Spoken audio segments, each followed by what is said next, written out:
right, and last but not least, I would like to welcome up Tom Abdallah's capstone team. This group has been working with C40 Cities this semester. Hey everyone, thank you for staying till very late. It's been an awesome night listening to fantastic projects from my peers, and I've been participating in the cheering so hard I've got a bit of a sore throat, so please excuse me if I break into a fit of coughing. We'll recover as soon as possible. So my name is Akash. I'm extremely excited to be presenting our capstone on EV charging infrastructure in Latin American cities. I want to start this presentation by introducing the amazing team I worked with. We're 13 international students representing 4 different continents and are all extremely passionate about topics in sustainable transportation and the energy transition, and we're obviously led by our amazing faculty advisor, Thomas Abdallah.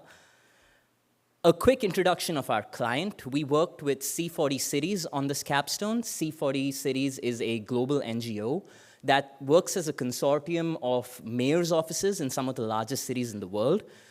They work with these mayor's offices to scale climate action across different industries. But really the focus of our project was in C40 Cities' Latin American practice, and within their sustainable transportation wing. So the Latin American practice consists of 13 member states across Central and South America. These cities account for over 75 million people. And it's a really interesting region in the world, as these cities are in countries that are really looking to scale investments and deployment of clean technologies, particularly because they recognize that there are massive problems that they currently face. So just in these 13 cities, they account for over 30 million cars, and a vast majority of these are powered by internal combustion engines that run on fossil fuels.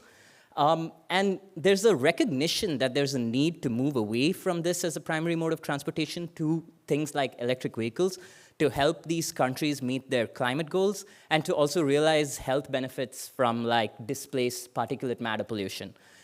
But despite this real push, we see that there are lots of challenges and gaps between their ambition and what they're actually deploying. We see this particularly in terms of charging infrastructure, which is a key enabling technology to get EVs off the ground. Charging infrastructure has low investment and doesn't really have a lot of specific policies supporting it, which seems to indicate that there's either a lack of recognition about the importance of this to overcome problems like range anxiety, or there's just a lack of know-how in terms of how to actually get things off the ground. So our approach and C40 Cities' approach to try to solve this problem was to empower these mayor's offices with information through a toolkit that could help these cities understand how to deploy and scale EV charging infrastructure that creates affordable, accessible, and reliable charging options. And that really formed the scope of our research, where we were working on all 13 cities within the Latin American practice, and really aimed to capture the unique political and economic context of these cities by identifying things like gaps in policies, as well as considerations on business models and the technology that's available in these regions. A key point to note is that our research focused on publicly accessible charging. So this looks like curbside charging or charging in a shopping mall, where anyone can plug in their vehicle too, and not so much the private charging at one's home, largely because mayor's offices have this under control the most. So while we started off researching on this capstone, we immediately sort of understood the difficulty in this task, mainly because of these 3 reasons. The first is that these cities exist in extremely complex political and economic landscapes, and there was a wide variation in terms of the quality of data that we could see in these different cities, with some cities being really upfront about their what they're doing towards the energy transition, and some cities not so much. And we always came in with this sort of thought that there might be a gap between what we're seeing in analyst reports and what's actually happening on the ground. And with those challenges in mind, these are really the 3 foundations that we based our research on. We really wanted to center our research on expert interviews, where we spoke to people who worked in organizations that had their ear to the ground. And in our literature reviews, we tried to scan things like government documents that weren't in English, and fortunately, due to the diverse nature of our group, we were able to navigate those easily. And when we were looking at case studies, we kind of tried to broaden our net as much as possible to try and understand what success looks like across the world.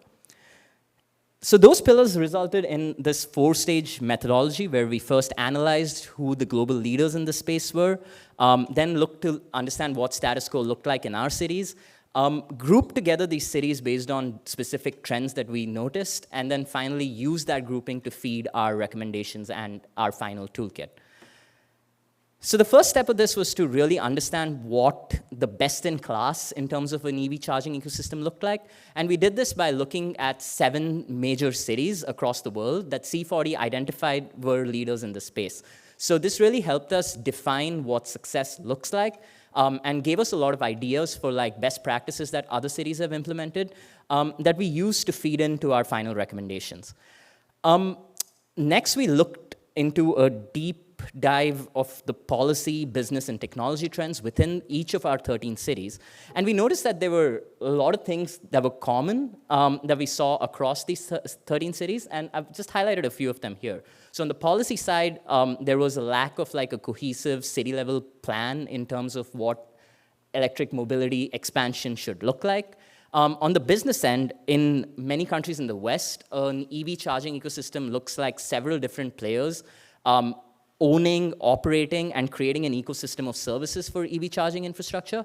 But in Latin America, we saw that these were largely controlled by vertically integrated companies who did all 3 of them, which obviously changes the way in which we sought to like engage with them. And in terms of technology, we see like a wide distribution between cities in terms of some cities having the latest DC fast charging technology in public spaces, and some cities still relying on much older, slower AC charging. So we saw that these trends existed within these cities, and we also noticed that there was kind of a stratification where some cities were really mature and had a lot of the things that we thought the best in class had, but some cities were quite a far way behind. And we also noticed that when we were thinking about recommendations, a lot of the things that cities that were further behind need to do to catch up were similar, which really led us to try and categorize these cities into specific groups to cater recommendations at a category level rather than a specific city level, because we could visualize a roadmap for them to reach success. And we did this by first identifying what key metrics around policy, business, and technology looked like. And there were various metrics we had in place over here, ranging from the extent of government support to like the presence of like differential pricing mechanisms for things like electricity and tariffs. We scored these cities based on each of these KPIs using a qualitative scoring method that we came up with. And then we created an aggregate score which led to our final categorization of cities, which kind of looks like this. So we have 4 different categories depending on how mature their policy and business and technology environments are. Right at the top, we have our pioneering leaders who really have mature EV ecosystems in place already. And we think that largely these cities now need to focus on scaling deployment and having slightly more mature incentives, things like tax credits, which directly incentivize further growth, even in the outskirts of the city, for example. Our second category were growth accelerators, who were one step below them. These cities had like vibrant private sector participation, but not as much governmental support. So we really think that there's scope for their governments to step in a little bit more and for them to expand in places where they can really boost the revenue of these private sector players. In terms of our emerging innovators, which had like, I would say about half of our cities, these are cities where there was an ambition to create more EV charging infrastructure at maybe a federal level, but not really well-defined plans at a city level. So here, for these cities, we really see that they could benefit from stronger orientation at the city level to push them towards creating more EV charging infrastructure. And finally, we had our foundation builders. Buenos Aires belonged to this. It's really, they're the most nascent stage in their development without really having too many conversations around EVCI. So we think that these cities really need to identify who the key players are in this space and really support the few private sector companies that are operating in these cities. We have a long list of tailored recommendations for each of these cities, but what I want to drive home is that our recommendations really look like a roadmap from pushing a city from a nascent stage emerging city such as Buenos Aires to a mature pioneering city such as Bogota. And if we were to pick like 5 recommendations out of this, which would probably hit our executive summary, I would say these are the 5 steps that they would need to take to move from a emergent to a leader, where the first step would be to create goals and planning at a city level to signal to everyone in this ecosystem that this is an important thing to do. The second step would be to identify who the specific player is that needs to be engaged to create this charging infrastructure.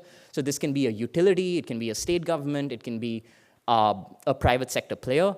And the third step would be to understand what the appropriate incentive scheme was. We were hesitant to be prescriptive in terms of what a specific incentive should be just because these cities look so different. So incentives can range from things like income tax credits to things like parking fee waivers, right? So understanding the unique context of that city by engaging with the EVCI driver is going to be important to understand what incentive scheme works best. Permitting and approval came up again and again as being really important to scale EV charging infrastructure, and this is usually directly in the control of city-level governments, and that's really important to implement. And finally, having technical standards for safety and ensuring that anyone can charge into these systems is really important. And that's our presentation. We think that these are steps that cities can take in order to reach a system where anyone can drive an electric vehicle, and we are looking forward to see what C40 Cities does with this research. Thank you.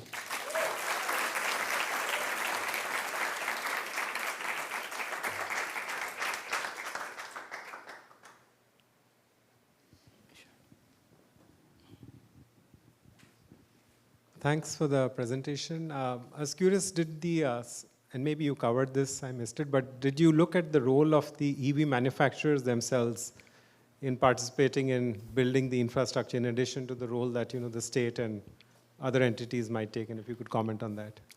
Absolutely. So in a lot of our cities, actually the infrastructure creation is being driven by some of these large EV manufacturers. A name that keeps coming up again and again was BYD, which is now, I think, the largest manufacturer of EVs in the world that is really expanding in this region. So they have this whole vertically integrated setup where they're owning and financing the creation of the power plant and also operating it, and also creating their own app that people can use to find chargers there. So we see that some of these manufacturers are, in some cities, really the folks who are driving it. So we see that in Mexico, for example, don't see that as much in maybe Colombia. So again, it's varied in different places, but we definitely see that participation there.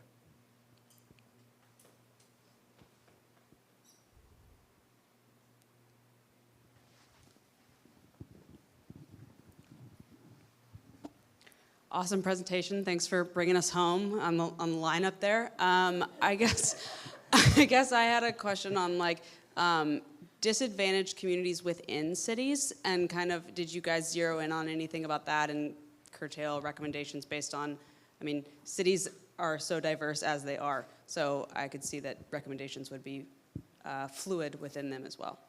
Yeah, that's a really interesting point. I think what we saw is that there is currently a strong drive to create these charging points first in neighborhoods that tend to be more affluent, just because they tend to are more likely to have EVs in them, and that's where that was a recurring theme that we found in a lot of spaces. I think that this is something that governments have a peripheral view of, but I think that it again depends on who the key driver is. If the driver of this charging infrastructure is through government policy or through a state-owned utility, for example, I think that's when they're more likely to take in equity concerns. But just left to sort of the free hand, invisible hand, it's unfortunately seems like the deployment is more likely going to be in affluent areas first.